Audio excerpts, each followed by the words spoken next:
এই এই সোনামণি, বসো। 1 মিনিট। এই মশারির টানা আর গোলাপ ফুলালা জামা আমি আর এক জায়গায় দেখছি, সেটা কিন্তু আমার দেশের না, সেটা হচ্ছে ভিন দেশের। দেখেন আপনারা।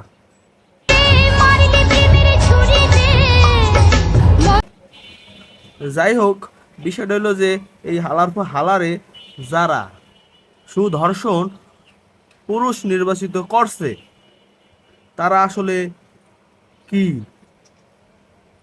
মোর কোনো পিলেই মাথায় আসে না যে কোন অ্যাঙ্গেলতে এই মেকআপ করা বেডা বেডিরে যে সুদর্শন সুসং সুদর্শন সুদর্শন পুরুষ নির্বাচিত করছে। বিষয় হলে এই হালার পর হালার ড্রেসটার দাম বলে 15 লক্ষ টাকা। এই মশুরির তেনা আর 4-5টা গোলাপ ফুলের দাম 15 লক্ষ টাকা। বুঝলাম না কিছু। তা বিষয়টা হলো কিন্তু এই দুই হালার ফালাই কিন্তু একই লেভেলের। কোনো কোনো অংশে এদের লেভেল কিন্তু উহুম, বাংলাদেশের বা বহির্বিশ্বের কোনো পুরুষের সাথেই যায় না। তারা কিন্তু লেভেল একই।